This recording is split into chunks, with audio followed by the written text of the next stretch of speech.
Hello, everyone. I'm kind of doing double duty here. Hello, everyone. Welcome to our love and mental health chat and conversation. And so I'm turning back and forth because I'm trying to operate multiple things. But we want to welcome everyone that's in the room with us this evening. Thank you for joining us. And I'm going to just drop everyone on the screen and you guys can introduce yourselves briefly. Then we'll get into the discussion.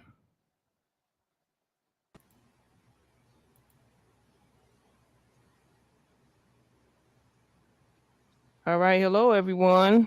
Hello, good evening. Hello. Hello, good evening, everyone. Hello, or Can you morning or afternoon, depending on where you're tuning in from. exactly. So I want to ask everybody to introduce themselves. I'll start to my, I think it's my left with London to my left. I'm trying to get my myself situated here. Hi, my name is London. Okay, well, can you tell us a little bit about yourself? Well, I'm a producer and a writer, and I do a lot of business for a lot of people, with a lot of people. I serve a lot of in the community.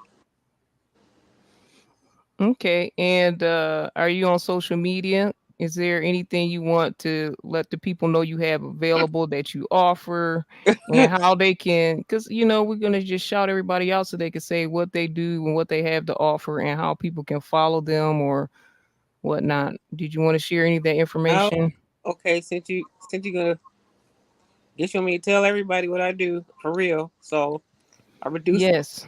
programs, radio programs, social media programs. I put people on the radio, on the TV, on all social medias, and we do this simultaneously.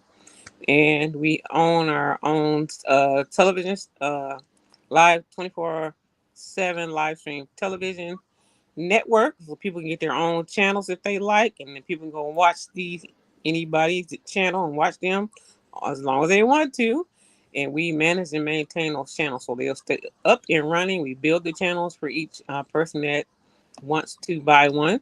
And also, same thing with radio. We do radio who have airtime for anybody that wants to come on and have their own radio broadcast. Like for right now, we're on licmc.net radio. You can hear us right now at the same time. And so when we do the work with people that want to broadcast their program, we put them on all the platforms all simultaneously at the same time. So people are getting a chance to be seen globally, locally, and on all the platforms at all the same time and be heard at the same time. I think that's everything for that right now. Wonderful. I guess so. Thank you, London. And we have uh up at the top next to London, we have Sandra. Hi, Sandra. How are you? Oh, I am great. How are you? I'm good. I've worked with her before with the CBiz Media podcast, and she has a wonderful book out. She's also a coach. Can you tell us a little bit more about yourself? I will, and thank you again for allowing me to be part of this conversation. I am Sandra Cobb. I am a certified forgiveness coach, and I am also an ordained elder. I help anyone that might be having a challenging time to forgive. That is an assignment that I have been given. So I coach individuals, I coach groups, group Bible studies or any place you've got an audience. If you want me to come and talk about the topic of forgiveness, I am available.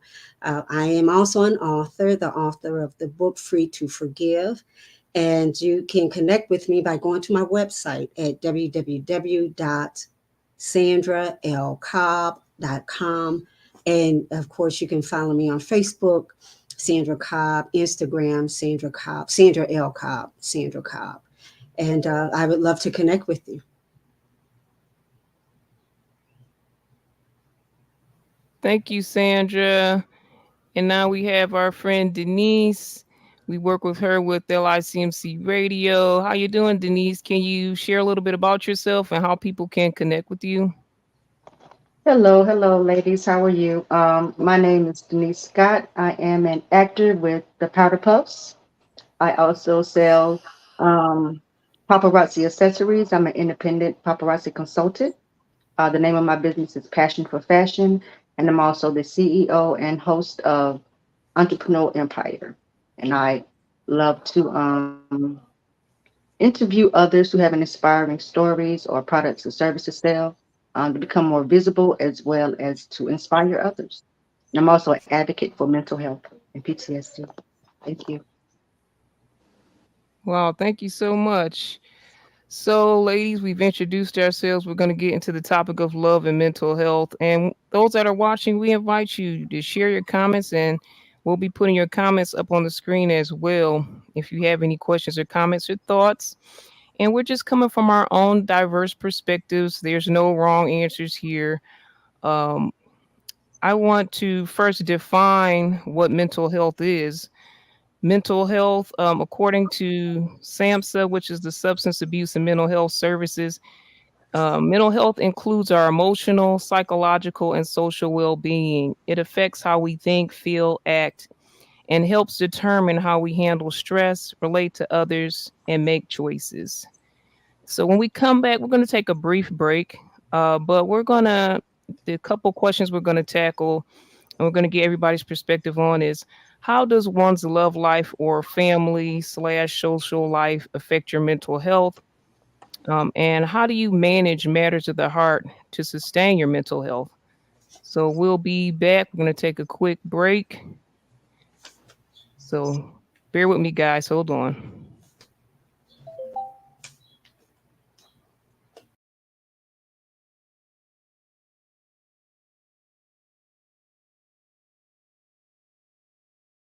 Need urgent help with mental health? Call or text 988 now. Thank you for your support. Like and follow us on Facebook at licmc.netradio and tell a friend. Donate a love gift to Cash App $LICMCRA or get your own show or spot on licmc.netradio.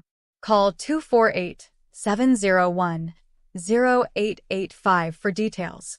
Thank you again for your support. God bless. Love and Mental Health, a date chat presentation. Okay, we're back, everyone. Just a quick break from LICMC. Quick messages there. So maybe you guys have had a second to kind of think about the questions, and you want to know how you can go live to share the live broadcast. I think I'll send you the link. If you go to our Facebook page, LICMC.net radio on Facebook, it should be there and you can share it from there. So you could just share that link. Thank you so much, and thank you for sharing. Yes, ma'am. Got it. Thank you. Okay, so first question. How does one's love life or family slash social life affect their mental health? And you can speak from your personal perspective or just from what you have seen other people experience, or from your knowledge or know-how. How does our love life, and I'm not just saying romance, but that's included romance, family, friends, how does that affect our social health? I mean, mental health.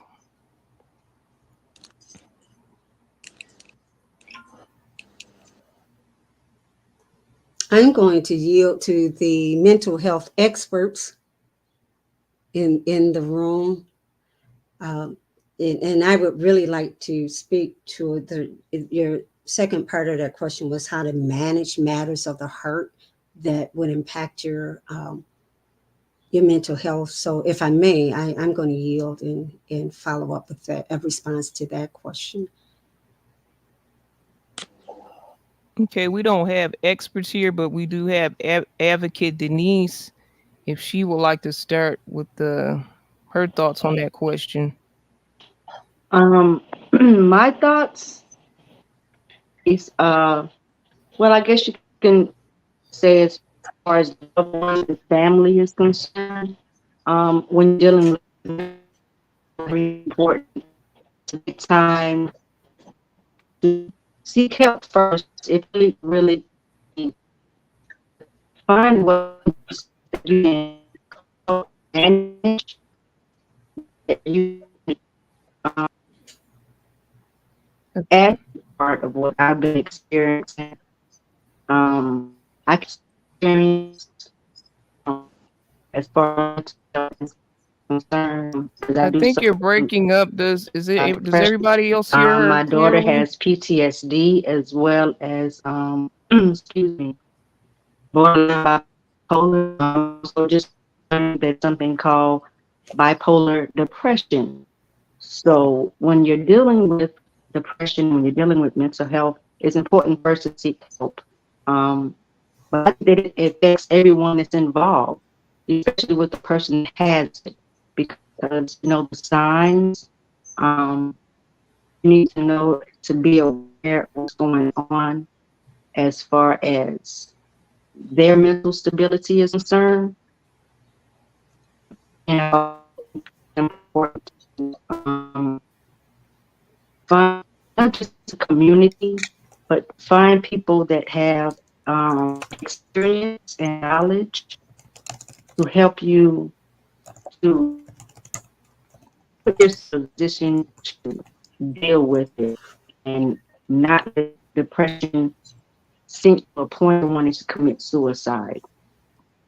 Especially if you hear the words "I'm tired," "I'm lonely," "I'm miserable," "I'm sad," those are trigger words for them. And especially they will learn or they might give away their things and places out there and resources. Um, Me personally, you can, even churches create something like a little bag that you find like that you put on a wedding table and put a card in it for mental health, or go to a mental health facility and get pamphlets and just keep them on your door, not on your door, but by your door at your home or at the church, so people can know that there's somebody out there for somebody to listen and to be heard. Um, the reason that I advocate, and I'm sorry to be taking so long, the reason that I advocate is because uh, I found my daughter in the bathroom and I found her just in time. So I'm telling my story and her story to help someone else, so they won't be in this position. They don't feel like they're loved, because it's not that they want to hurt themselves. Feelings, emotions, they're feeling. That's what they want gone. My helps. And again, sorry for taking so long. Thank you for sharing that. You were kind of breaking up off and on through sharing, but we want to thank you for sharing that experience. I believe you said that your daughter is going through some mental health things, and you're also giving us tips and ideas of what we can do, what churches can do, and organizations, and just everyday people to help and share to advocate for helping those that may be having issues with that. May I ask a Um, question? Denise, are you? She can't hear me. Since you wanted to ask the question, I did, because the volume kept going in and out, but I heard you say that certain words, I think that's what you said, were triggers, and I didn't Yes. quite hear that. Do you mind repeating that? I'm sorry. I hope I'm if I can't if y'all guys can't hear me too well. I said yes. There are words that people with who try to commit suicide would say. I'm Oh, tired, okay, I'm miserable, I'm sad, and I'm lonely. okay. So if they're always repeating those are words that you can listen for. There's other triggers as well, Mhm, or signs that you can look out for, especially if they feel like they've come to that place where they want to actually do it. That's mhm, when they start writing long letters or giving you long paragraphs in a message. They mhm, might give away their personal possessions that they really, really love and treasure. mhm, mhm, And the last resort is they will try to call. They'll reach out to mama, sister, aunt, uncle. And you always hear it say, this person passed away and they tried to reach out to such and such. And so that is something as well. Okay, thank you. You're welcome. Thank you. You were kind of breaking up off and on, but I could pick up some pieces of what you were saying. But you're pretty clear now, which is great. Yes. Yes. But I was trying to ask you, backing up off of that question. So I know you said there were people in your life that have dealt with mental health issues. And concerning the suicide, is there someone in your life, without revealing that person, that you try to help or support that may have been going through having those feelings of wanting to commit suicide? Yes, my daughter. Um, I first realized, well, we first realized that she had depression when she was in her 11th or 12th grade, and she had a pseudo seizure, and that came on from stress. And I don't know if anybody remember Robin Williams, the famous actor. Hmm. Mhm. He passed away, and he had, and I'm not saying this to be funny, but he had the fame, the wealth, the money, Mhm. and he had loved ones all around him throughout his whole life, and he still felt lonely. He still felt like he wasn't good enough, he wasn't worthy enough, and he just couldn't take it so anymore. And that's when I started reading up and doing everything that I could for my daughter, because it's been almost 2.5 years now, because my baby, she'll be 25, but I found her in the bathtub. Mhm. So we have been dealing with this uh, for about 7 years now. We're sending our love and prayers out to you and your family. Um, did anybody else have any questions or comments? May I have a comment? Sure. Um, it's been years ago, with our Christian organization, and I remember doing something with the organization concerning suicide. I forgot the name of it, but maybe the the lady. I'm sorry, her name, the one with the glasses on. Maybe she probably knows who they are. But I did like an interview, and mothers came up. It was like has a room full of several mothers, and they came up. One had lost her son. A couple had lost their daughter. And the thing about it was each story is different, but about what if there were any signs at all. Mhm. And so what I know it's a painful thing. I can't even imagine. But one of the mothers said with the son, it's kind of like what Mr. Niece was saying. Like he called his girlfriend. He told her he loved her. I love you. Everybody thought he was fine. You know, Mhm. but he was saying farewell, but nobody detected what was happening.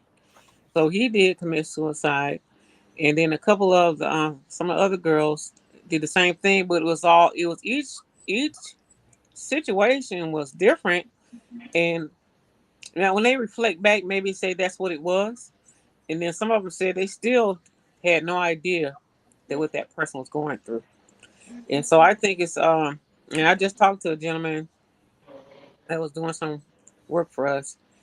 And you just never know what a person's going through. Mhm. That's why, when you meet people, it's really pays to treat everybody kindly, with respect, you know, and being a Christian is the Christian love. But you should treat everybody, like you want to be treated. Because this gentleman came over and he did all his work, and then he started to tell me something about 6 months ago. So now I guess it was about 7 months ago his daughter had committed suicide. Mhm. Like, wow. And he told the story. I think he wants to do a book about it. I don't know if I'm helping him with it or not. There's some other things going on it. But at that point, he had told me that she called him 3 times while he was on the job. And each time he told her well, I don't have time to talk to you right now. And if you need some money, you gonna have to go figure out how you're gonna get it yourself. So it's like 3 different incidents Mhm. that she called. And I remember he said prior to that, maybe one time she told him, she said, if it weren't for you, I wouldn't want to live, Dad.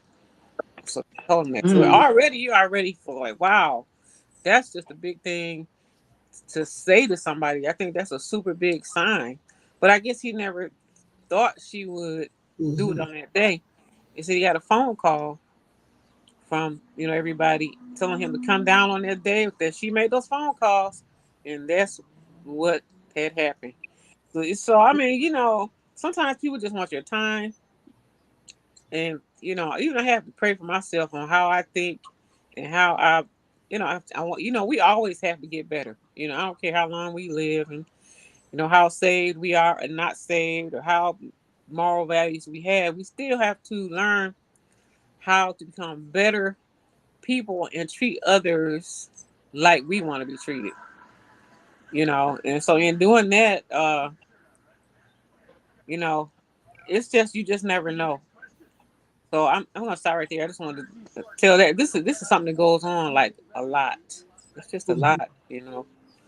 So I'm glad the young lady up there, she also does the forgiveness thing, Yes, ma'am.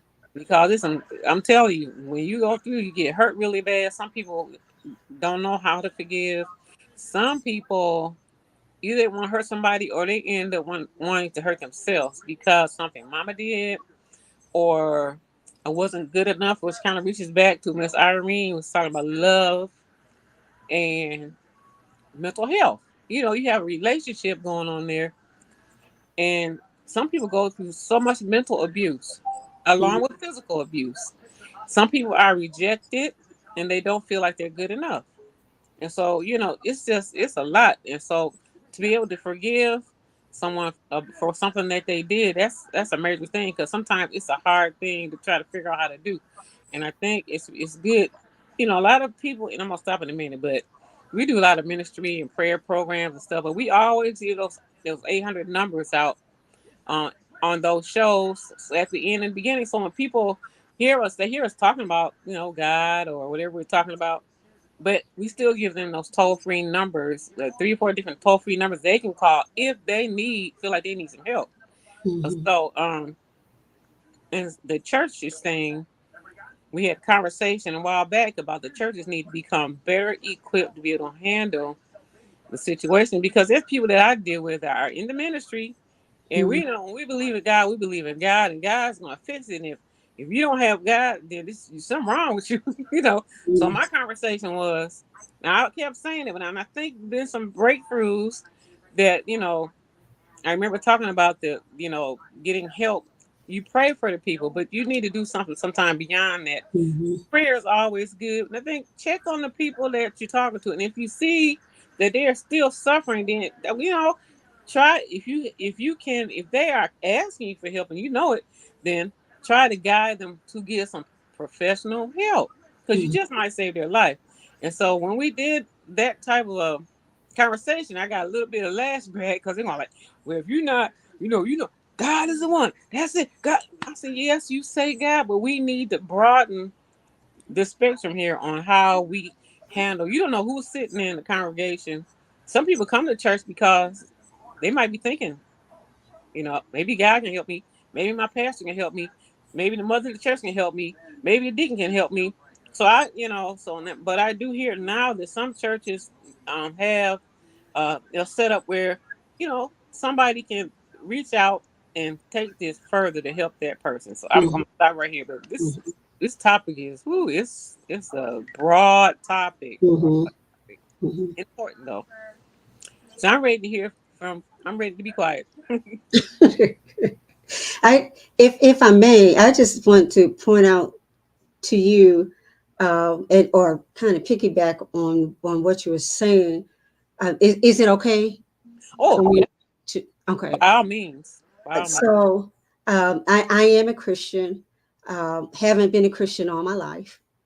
And one of the events of my life, one of the most traumatic events of my life, where God taught me how to forgive was while I was a Christian.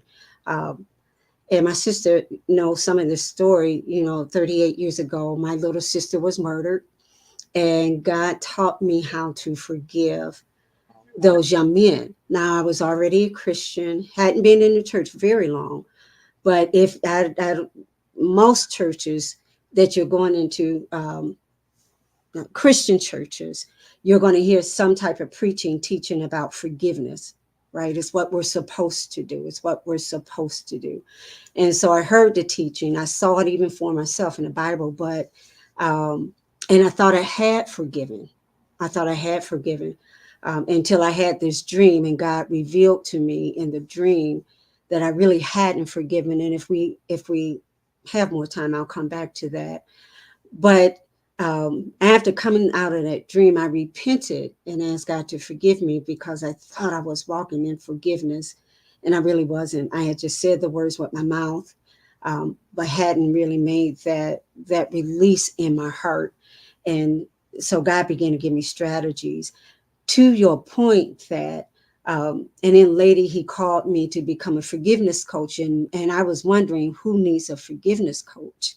And he specifically wanted me to talk to people of faith who are having a hard time, because sometimes it's not, you can easily say, you got to do this, you got to do this, but sometimes you need someone to walk alongside you and show you what it looks like. How do I do that? You tell me to forgive. Now, how do I do that? What does that look like? And so that's one of the assignments that God has given me. I'm grateful to be in a place. There are many pastors now, as you were saying, who have realized, I mean, God heals in more than one way, right? He just, and we read it from the Bible, he healed with muddy water. He healed with, he can speak and heal. He can send you to do something and heal. He heals in many different ways, and he gives equip people, even Christian therapists and counselors, use it all. We don't have to do one or the other. Let's do all that we can to help the people we're coming in contact with that need help. And like you're saying, they're in our face. They're in our faces, and oftentimes, very frequently, and we don't know that they need help, and we need to be trained to recognize. That's why I asked about those clues she was talking about, because I wanted to hear them. I like to hear more. So when you hear them, somebody may not be saying, I'm thinking about committing suicide, but their language might be saying it. And I want to know what that is, just to have my antennas up. Yes, I do. Maybe we can revisit this topic because I think she wasn't, she may have had to leave the room, but um, being clinically diagnosed, her daughter being clinically diagnosed, and she was sharing different things that they were going through. And I'm not sure if I heard, what what steps and methods they were taking to help that family member. So I think that's really important to know that. And sometimes people aren't diagnosed, but that doesn't mean that what they're going through is not serious or not Mhm. real or not the big issue. And like you said, we don't always recognize it as the regular person. And we may have some of those feelings ourselves, and some of us may kind of gloss off some of those feelings, but for others, you can't just easily let those things go, or we let that build up, and again, it can lead to people wanting to take their own lives. And for us, just everyday people, this is a good conversation, because this is a conversation everyone should have, not just the therapists and all those professionals, but every person has their own situation that they've gone through, and we need to share and kind of expose those things in our minds, and say, okay, you're not alone if you're dealing with that. And also maybe somebody can see themselves and say, oh, so that's why I'm feeling this way, or they can see themselves in your situation, and also let them feel like I'm not by myself. And Mhm. that's why we also have that number up at the bottom for people, because everybody doesn't know. Again, we're not experts here. We're just sharing from our own experiences. And and from what we know. So if you do need help, immediate help, I'm glad that there is a number now that everyone can easily access, 988. You can call that or text it at any time if you need some immediate help with something going on with your mental health, or if it's a friend, a family member, and you feel that they need that immediate help, please give them that number or give them a call. And sometimes that's all we can do, because we don't know what to do. Sometimes it may feel too big for us to do, but to just do something and to put in the hands of somebody. These people at 988, they're professionals. They'll be able to help support that person. And but we can also again play our part and be supportive and loving and do what we can do in the situation. But we can't do it all. Again, like Miss London was saying, we can pray, we can take the spiritual faith-based route, as people of faith, and we can pray about it. Sometimes people need prayer, a combination of prayer and a combination of therapy. And so it's many different ways that you can get to your point of healing. So we don't want to count anything out, and we don't want people to have the stigma that we've all been talking about. It's a stigma with mental health. People that may have problems or issues dealing with their mental health, we all do to some degree. We manage it all differently. So that's why I also wanted to know how you manage it, because you may say, "Oh, that's just me," but again, like I said, other people may glean something from it, and if they need more, that's why this number is here on the bottom of the screen as well. Um, Text 988 or call. So, um, do you ladies have any other comments concerning what we just were recently talking about? Or we're going to go to another, Well, I just wanted to or give condolences also to the young lady. She said her sister was murdered.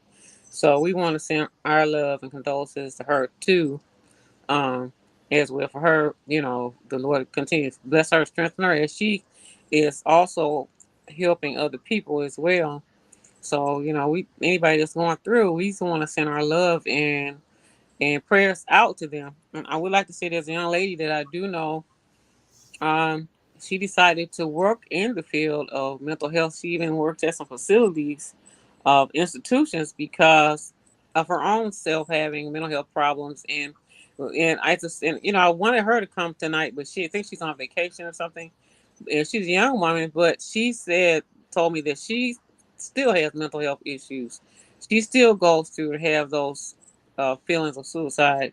So you just pray for people, because you don't know what people are going through every day. You might see them at work. She goes to work to help people, and she feels like that for her. And I'm not sure if she's still doing it now, but you know, for her to say that I guess she feels like she can relate to them, perhaps some form, and also she wanted to offer her help and services too. So it's just a lot. So we just want everybody to know that if you're going through something, you have our love and our prayers. We may not even know who everybody is, and that topic of love and mental health, I think love is really important, to have love and to show love. Love could be uh, a safety, could be if we our attitude, and how we, like I said, once again, how you treat each other. Um, and that's all I want to say. But I know this topic is supposed to be meant for two, love and mental health concerning like having a relationship, partners, and going through, uh, you know, either a loss of a loved one or a divorce, or hoping for that special someone to come into your life. And sometimes we go ahead and maybe allow certain ones to come into our life in hopes of that this is going to be the right situation, because in your hearts you have all this love to give and care. And then in some situations that many of us, I'm sure, have experienced, you may get married and you may be married for a while or a short time, But then you come to find out that all the love that you might be displaying to that person, you're not getting that back. And so that's a hurtful thing. And that's can cause you to have emotions, depression, frustration, feeling of rejection. You know, it's a lot that can go into that if you know, and I think just many people do go through that, you know, and you can love somebody. And there could be a feeling that you love somebody, you would love to be that somebody, and they're not even, either they don't know or they do know and they don't feel the same. So, you know, you're not getting that back. So all Mhm. these different type of feelings that, you know, emotions that we can go through can cause some type of you know, mental issue, messes with your mentality, messes with your emotions, it messes, you know what I mean? We all have all kinds of emotions, it messes with your heart. So, and there again, I just believe that we do need God for because some of us, some people us do want to leave here. Now I'm gonna tell you something that I don't even know if I ever told anybody this. That's when my children were very young, very very young, and I'm raised up in the household of faith. And being, you know, a single mother, sometimes they go through some things. And so I was married, but I got divorced, and it was a treatment that I received from a couple of my family. You know, there's some things that I needed, and I was trying to be that mother, and I was trying to do this, and I was trying to do that, and there's some things that I needed that I thought that I should be able to get from a family member. And I remember being so hurt about that, laying in the bed. I was so hurt about that. That's one of the worst hurts you can get is if you're not getting something. If it's your mother or your father or your sister, somebody that's in your bloodline, somebody that's close to you, and they don't seem to come to your rescue. Mhm. You'll be at their rescue, but when you're in deep need like that. Mhm. So I remember laying in the bed and I was so distraught because I'm like, okay, God, I got these kids and nobody's helping me, and this is such and such a happening, and it's cold outside. My car's like everything was that, you know, you these things, and I'm talking to God now. I'm just saying, I know God was looking out for me because it could have been some another type of feeling, but I was going like, I don't even want to be here no more. Mhm. I said that, and that was a long time ago. And I was laid in that bed, and I said, I don't really. And you know what? Because of my spiritual attitude with God, God is very livid and vivid with me. So I was laying there and I was saying, and God came to me spiritually. He said, "So you want to go?" So He began to, He began to start lifting my spirit up out of my body, and my body, and I was going up. I said, "God, come to Mhm. get me." And I said, "God, no, I don't want." Mhm. I never Mhm. said that again. I Mhm. never said that Mhm. again. Mhm. So you know, I do have a special relationship with God where I can see things, I can feel things, I can see things that's happening to people. You don't even know it. I might not even know you, and I can know something about you. God will tell me. Maybe He'll tell you, or He won't. I don't know, but I guess so. Okay, God said, well, you are so down and begging to leave. So I'm gonna give you that feeling. My body, and literally my spirit and my body, I can feel it lifting up out of my flesh to the point where it got almost out because I started blessing God. No, because the feeling was like He getting ready to take me. Because I asked, I said I want to, and you know what He did? After I begged Him, I said, God, I promise, I will never say I don't want to be here again. So we got to be very careful about how we feel at the moment and how easy it is to even say something like that because of a situation could come by. But I guess the Lord said, I'm gonna let you experience this. And I begged him to God, no, no, no, I do not want to Mhm. leave. So then I can feel my spirit lower back into my body. Because I know I was leaving. And I promised that God, I don't care what I'm going through, I will never speak that way again. You know, I would never. That was for me, because some people could be in even deeper. You know, everybody's condition could be worse. It could be deep for each one. My condition, to me, my feelings, you know, may not have been that deep. I thought it was. For each person that's going through, each person feels like this is my feeling. This is how I feel. So I guess and I never told anybody that. Never told my kids. But I was having a bad time. But when that when I had that spiritual experience, I didn't really want to go. I was in a bad place where I said, okay, some people can you imagine being in a place where some people really be in a place that they don't see a way out. They got all the pressures of the world on them. They got this happening. This over here. That's what I got to take care of her. I got to help him. I need the money for it. And it's all pressure and they want to leave. Some people really do. They want to get out. Yeah. Now, I've never felt that way again because I guess I was talking to God. I didn't, I wasn't trying to do anything to myself. I was going like, okay, this is too deep. And Lord, I went through that experience and maybe somebody should hear that. But there are some people, if they feel any kind of way and they don't see a way out, and especially if you really don't have an anchor, if you don't have God, or if you don't have somebody to lean on, or if you don't have somebody, God and somebody to talk to. Because for me, I had mom, dad, sisters, brothers, kids, but I just felt like me being a single parent with all this going on, and then what got me was I had another sister that she had everything she needed. Husband isn't, but every time they would go to her rescue when she didn't even need them. So I thought about that. And my little mind going like, wow, well, why did she with such and such? And I'm over here, and I asked for help. Now, the one thing I did do, I asked for help from the family, and they did not get it. And I know the people, they love me or whatever, but that's where they were too. And my thing was when I grew up, I'm the kid. I feel like this, and I feel like this now. And everybody does maybe not think like that, but I thought when you have family, your blood, you're supposed to be there for each other. That's what I thought. Because I'm going to be there for you. I'm the one that's always going to be there for you. So to me, that's like a rude awakening to find out that everything that I thought should be or things that really should be, it's always not. And that was like a shaking. That shook me. So that was I've had more than one rude. They call it a rude awakening. It woke me. It shook me. It turned my mind around. And say, hey, just because you are in this world and your mind is your makeup is I'm gonna be there. There's a lot of people that give. You have people that give. It's always gonna give. But I figure when you got a mama, dad, sisters, and brothers, hey, we supposed to be like glue. Auntie, uncle, even the best friend, we're supposed to stick together like glue. I'm gonna be there for you. So, and for me to find out, it's like a learning experience.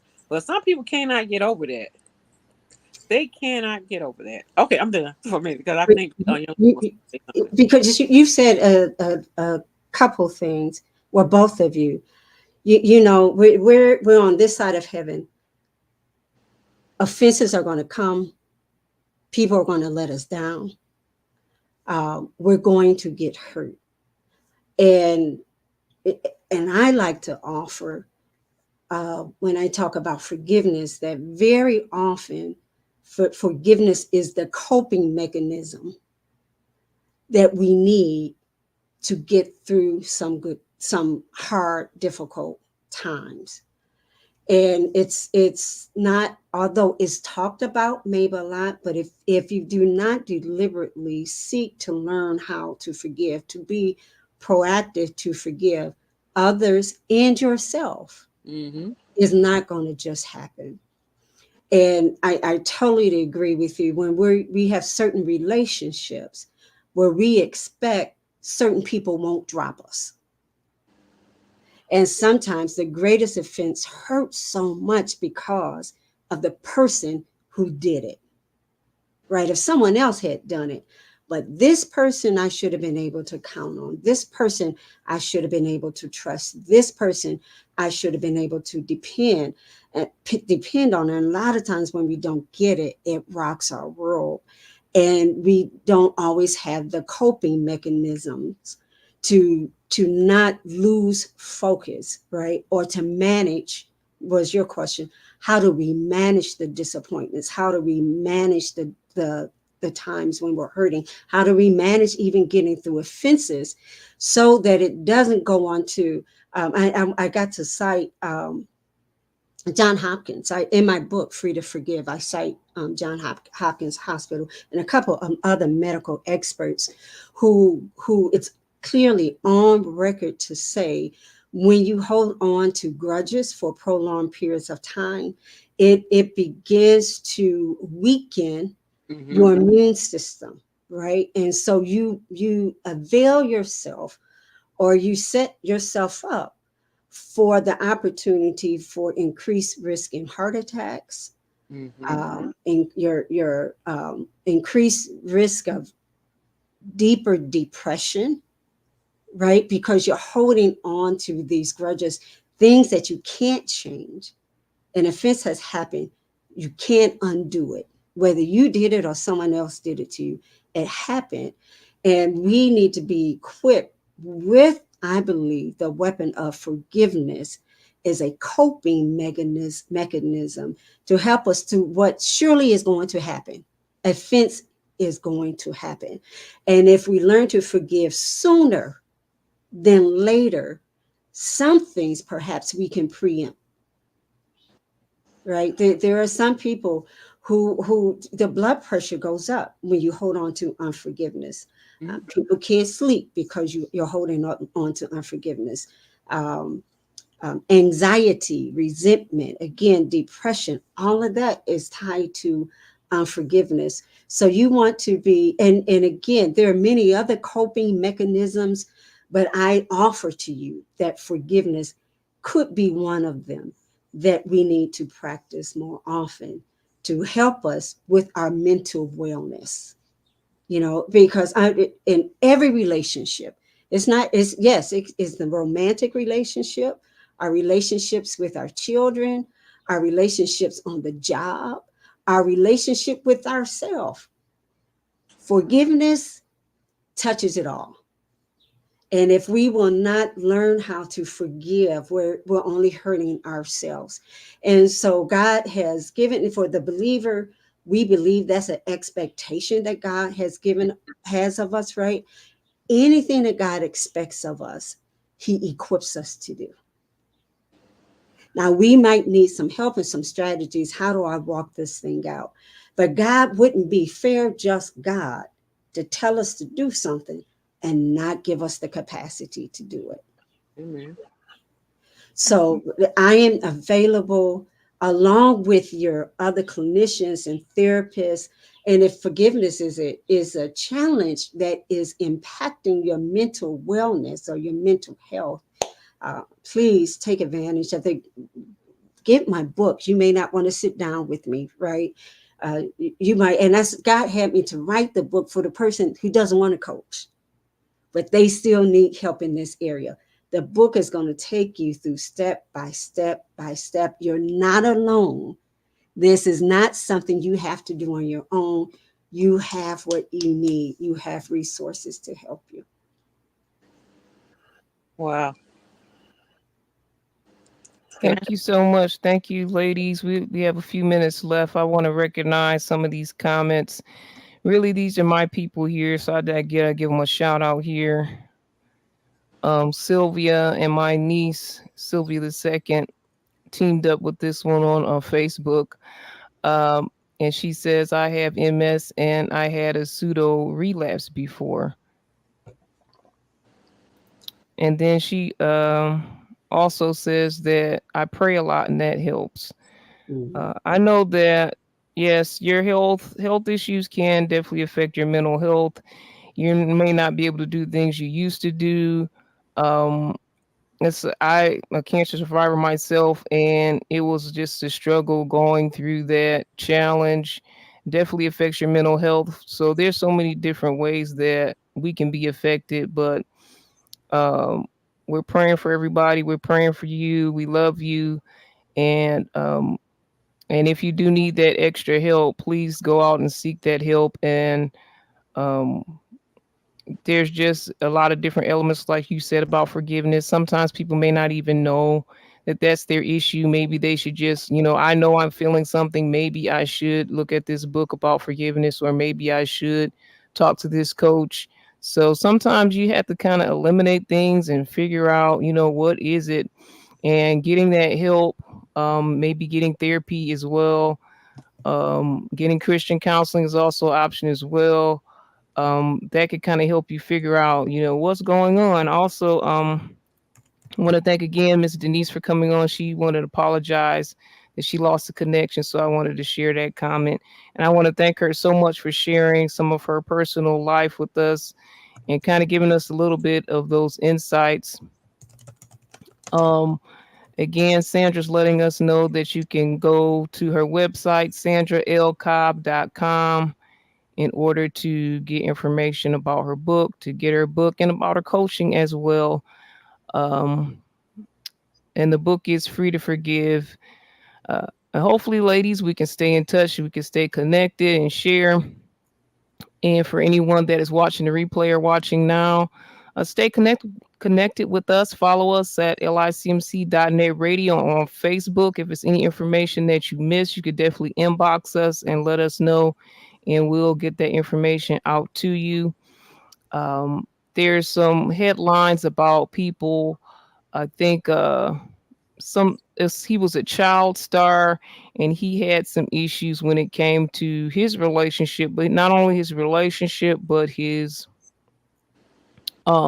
job, getting out of the limelight, not being as successful as you were as a child star, then having a relationship with his wife where his wife continued to cheat on him multiple times, and he confessed, that he did want to take his life, and he did end up going to God about that situation, and God has helped him change his life. So that's something from the headlines to let you guys know, a story that everybody goes through it, even famous people. People think that you have it all, and that's what he said. People may thought he had it all, but he had all these personal life issues that he built up. He never shared it with anybody. He never let it go. He tried to carry it on his own.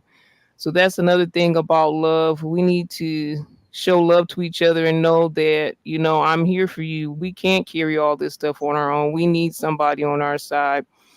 And also having God on my side really helps me because, like you said, we get hurt and people fail us. And we just have to remember God is not like man.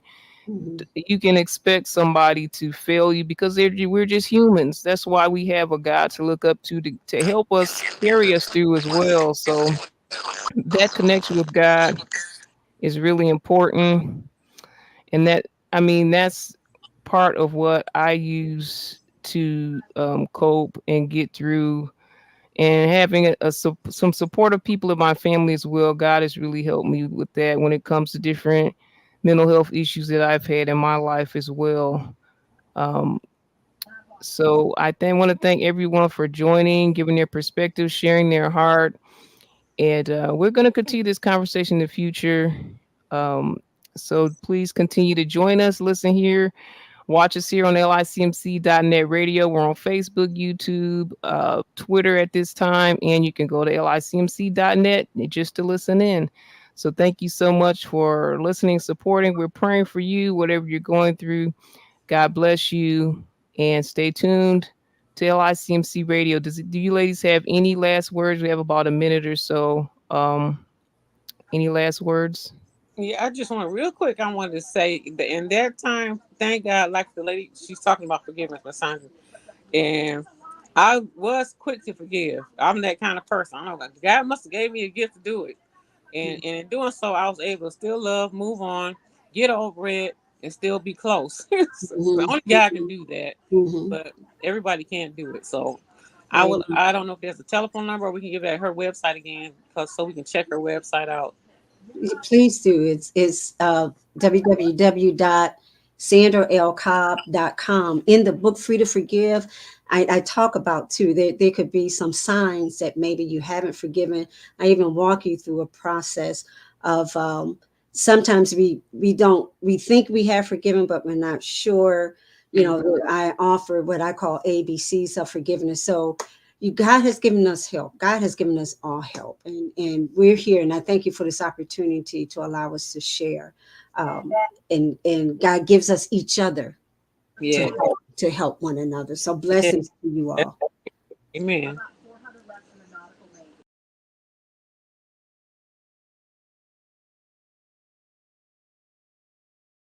Need urgent help with mental health?